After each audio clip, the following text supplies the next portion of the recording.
got the first load off, first load, only load. Turned my motorcycle around so I could make more room on my deck. I'm working trying to negotiate a load to pick up an inoperable Kubota tractor in Uvalde and take it to Tony, Alabama.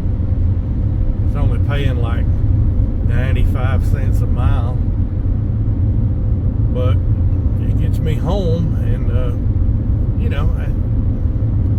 kind of a fair rate because it's 10 feet long. It weighs 3,000 pounds. I have plenty of room for other stuff if I can find any other stuff. So my strategy at the moment is, if I can get this worked out, I'll get that on the deck and get it secured, and then I'll be looking for loads San Antonio, Dallas areas to see if I can pick up something else going that way, because Daddy's going home. Oh, I got to turn right here. I get talking to y'all, get distracted. That ain't good. That ain't good at all. The DOT man probably put me out of service right now.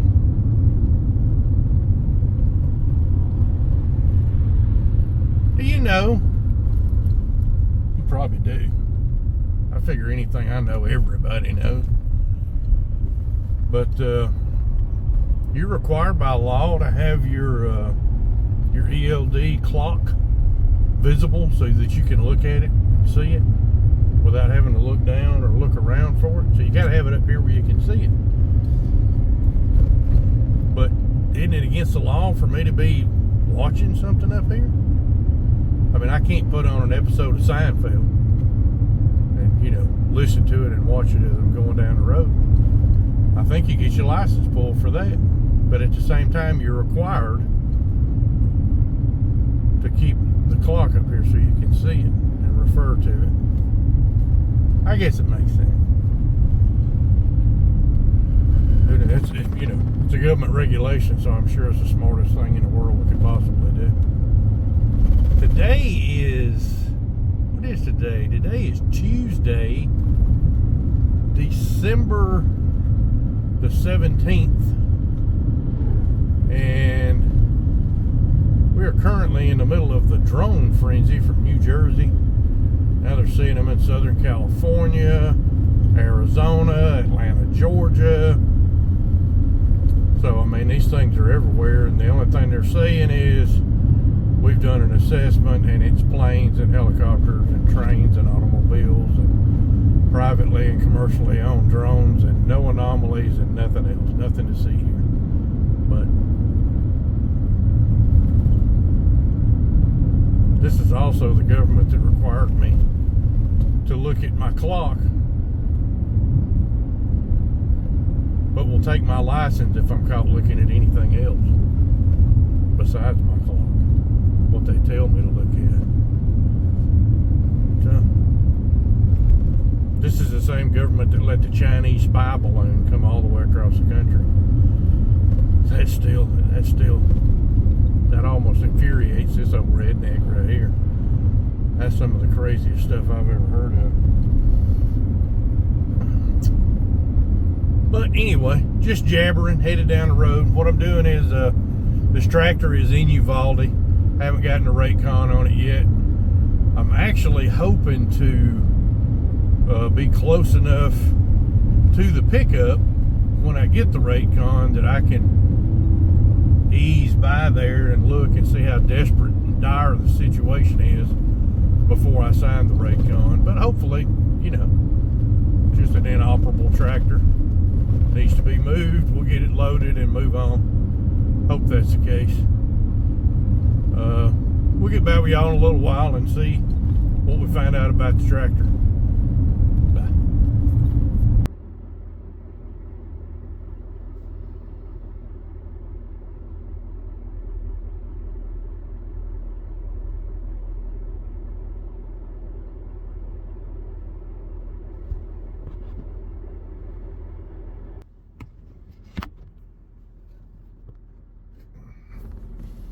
Goats. You just gotta love them. I got a couple of, I think they're perplexing questions. You know, like, why do you drive on a parkway and park on a driveway kind of stuff? But mine is, I've noticed a trend recently that I'd never seen before, but there's signs. Our government and our state, county, and local road departments are spending money on road signs that say damaged guardrail ahead.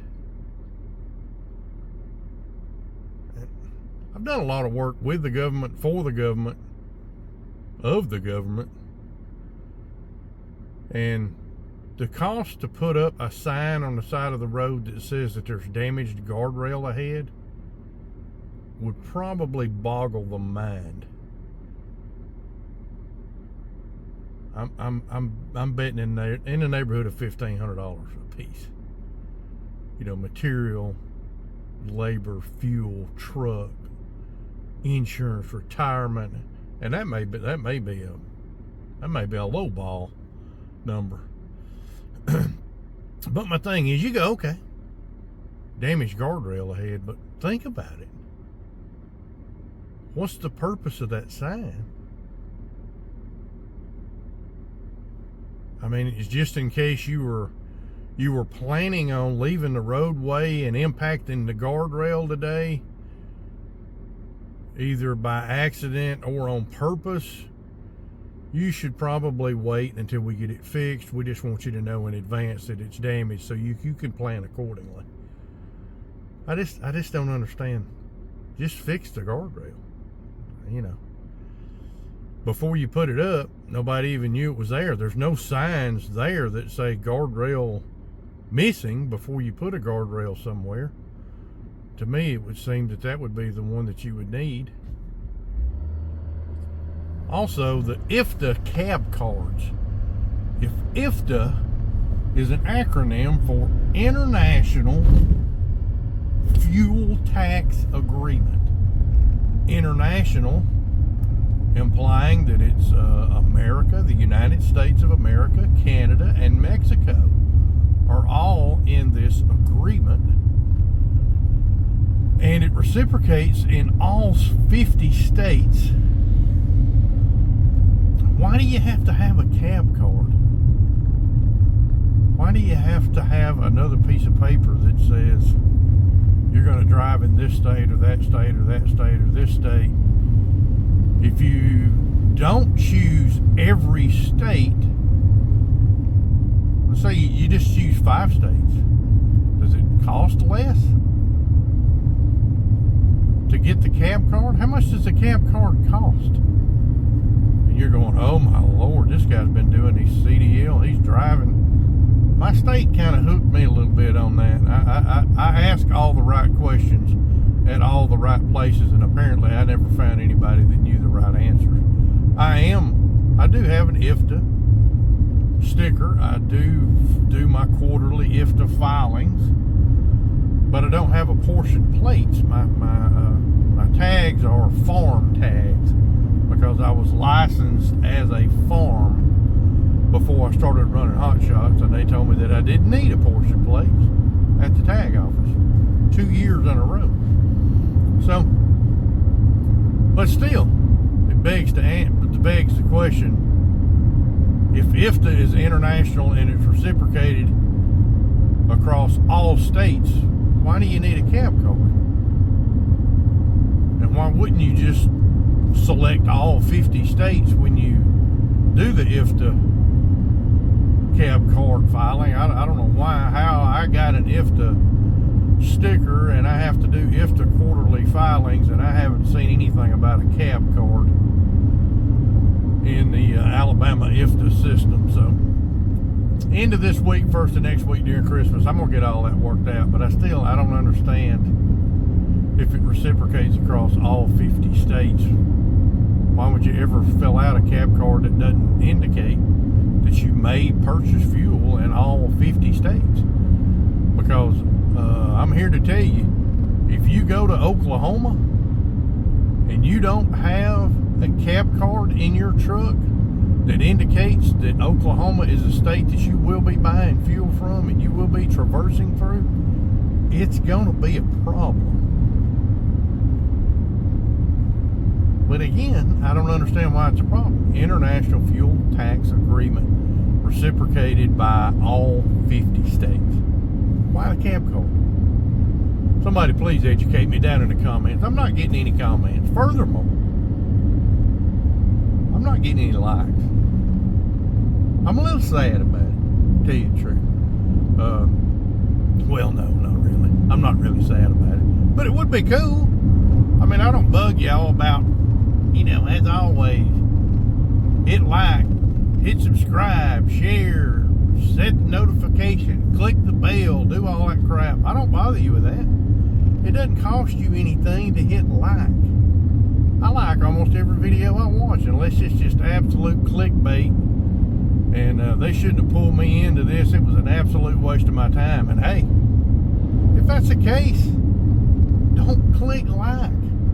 But leave a comment. Tell me this video was an absolute waste of your time. And tell me what I need to do so that it won't be an absolute waste of your time the next time. Or an absolute waste of the next person's time. So you either got to like it or comment. Tell me how crappy it is. One of the two. Either one will make me better. I'm getting a decent amount of views on my videos, but very few likes and even fewer comments. And honestly, I think the only likes that I'm getting are from my immediate family. And comments are the same. None of y'all have told me anything. Tell me where I stink. Tell me what I need to do different. I've wasted enough of your time. This video is going to be too long. Let me get back up here and see if I can get this tractor loaded. Bye. All right, I'm in Katy, Texas, about 25-30 miles west of Houston. I'm at a Love's truck stop, working the strategy. Man, the rates are just really down.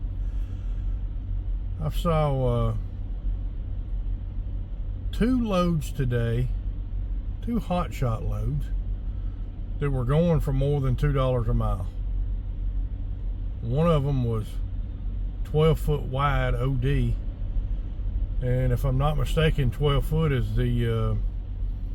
that's the point at which you have to have an escort. That one was I say it was over $2 a mile. It was listed for at $1.98 a mile. The other one I saw was it was very exciting. It was like 3,500 pounds, $2.05 a mile for 800 miles. I don't remember from where to where, but $2.05 a mile, and I was like, okay. 30 feet long. It wasn't a full truck. It was lightweight, good dimensions, but it was dedicated team. How in the world is anybody moving a load with a dedicated team for $2.05 a mile? I'm pig-headed. You know this already, but man, these loads out here, they're something else. I ended up losing the tractor load. The guy wanted me to pay somebody $100 cash on site to load the tractor, to push the tractor onto my trailer, and then take a check from that company when I offloaded in Huntsville. And I said, I don't want to get into all that. I said, I'd like to just get a rate con for the load, turn it into my factoring company, and get paid. Be done with it. I don't want to, now I'm dealing with somebody, just a person on the yard, and then a company that I don't know, and I have no means of vetting. And he said, okay, he would, he'd work on that. He'd get me a rate con for the 1,100 that included the $100, so that I could pay for the $100 to have it loaded, and when I turned it in for factoring, I just get the money back then. I wouldn't have to deal with anybody on the other end, get a check and go to the bank and do all that stuff. And I said, okay, cool. I didn't have, from Eagle Pass to Uvalde, bless those people in Uvalde. You still think about that mass shooting when you go through there. That was horrible. But I had no cell service for, basically for 45, 50 minutes. I get to Uvalde, call him a couple of times, email him a couple of times, text him a couple of times. Nothing. And I look on the load board and the tractor's gone. So I guess he found somebody that would do that, whatever that finagling was he was trying to do, which is cool. I mean, if somebody wants to do that, somebody wants to do that. But I've missed a couple of other loads or emailed again. I don't know what the brokers want.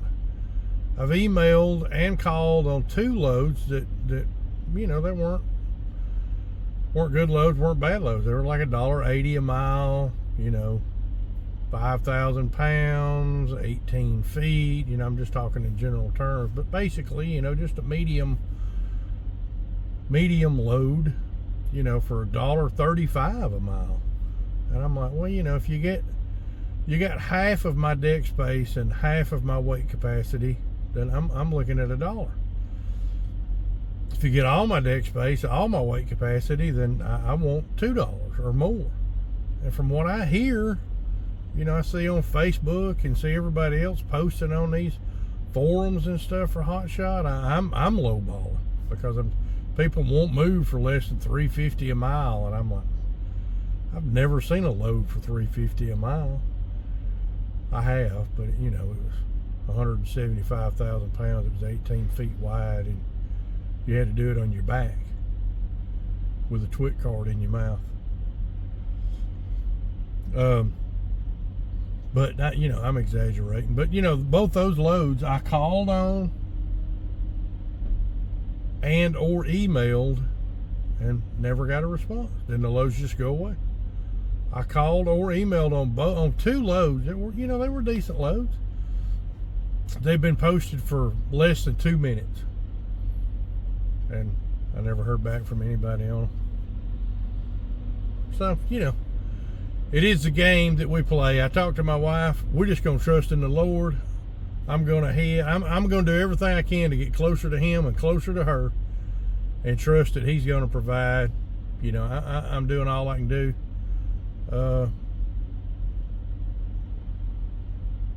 And that's what I'm going to do. I'm gonna sit here and tell you I'm not going to sweat it anymore. I'm going to sweat it because I'm a man. I got to make a living. I got to pay the bills.